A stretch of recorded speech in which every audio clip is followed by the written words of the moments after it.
Hi news ಫಸ್ಟ್ಗೆ ಸ್ವಾಗತ. ನಾನು Naveen Kumar BN. Full energy, ನೋಡೋದಕ್ಕೆ ಅತಿ ಸುಂದರಿ, ಸ್ವಲ್ಪ ಆ್ಯಕ್ಟಿಂಗ್ ಕಲ್ತ್ಬಿಟ್ರೆ ಯಾರಿಗೆ ಆದ್ರೂ ಹೀರೋಯಿನ್ ಆಗಬೇಕು ಅಂತ ಅನಿಸದೇ ಇರಲ್ಲ. ಉತ್ತರಾಖಂಡ್ನ ಮಾಜಿ ಮುಖ್ಯಮಂತ್ರಿ ರಮೇಶ್ ಪೋಖ್ರಿಯಾಲ್ ಅವರ ಮಗಳು ಆರುಷಿ ನಿಶಾಂಕ್ ಕೂಡ ಅದೇ ರೀತಿ ಆಸೆ ಪಟ್ಟಿದ್ದಾಳೆ. ಮಾಡಲಿಂಗಲ್ಲೂ ಕೂಡ ಅಟ್ರಾಕ್ಟ್ ಆಗುವಂತಹ ಆರುಷಿ ಮೋಸ ಹೋಗಿದ್ದಾರೆ. ಖತರ್ನಾಕ್ ಜೋಡಿಯನ್ನ ನಂಬಿಕೊಂಡು ಮಾಜಿ CM ಮಗಳು ಕೋಟ್ಯಾಂತರ ರೂಪಾಯಿ ಕಳೆದುಕೊಂಡ್ಬಿಟ್ಟಿದ್ದಾರೆ. ನಿಮ್ಮನ್ನ ಹೀರೋಯಿನ್ ಮಾಡ್ತೀವಿ ಅಂತ ನಂಬಿಸಿ ಪಂಗನಾಮ ಹಾಕಿದ್ದಾರೆ. ಮುಂಬೈನ ವರುಣ್ ಬಾಗ್ಲಾ, ಮಾನ್ಸಿ ಬಾಗ್ಲಾ ಅನ್ನೋರು ಬರೋಬ್ಬರಿ 4 ಕೋಟಿ ರೂಪಾಯಿ ಹಣ ಕಿತ್ಕೊಂಡು ವಂಚನೆ ಮಾಡಿದ್ದಾರೆ.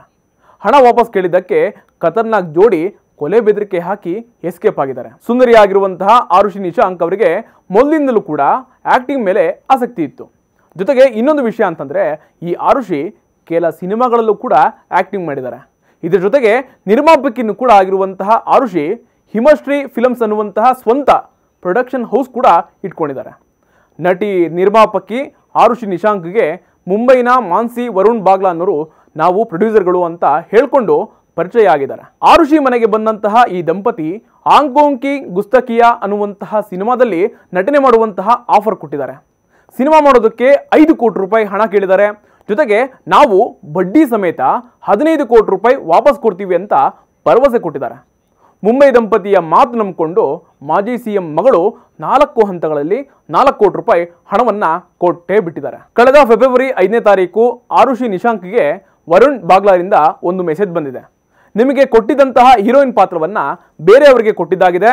ಭಾರತದಲ್ಲಿ ಸಿನಿಮಾ ಶೂಟಿಂಗ್ ಪೂರ್ತಿ ಆಗೋಗಿದೆ, ಉಳಿದದ್ದನ್ನ ಯುರೋಪ್ನಲ್ಲಿ ಶೂಟಿಂಗ್ ಮಾಡ್ತಾ ಇದೀವಿ ಅಂತ ಮೆಸೇಜ್ ಬಂದಿದೆ.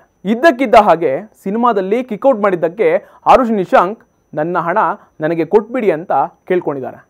ಹಣ ವಾಪಸ್ ಕೇಳಿದ ಮೇಲೆ ಆರುಷಿಗೆ ಗೊತ್ತಾಗಿದೆ ಈ ಕಿಲಾಡಿ ದಂಪತಿಯ ಪ್ಲಾನ್ ಏನು ಅಂತ.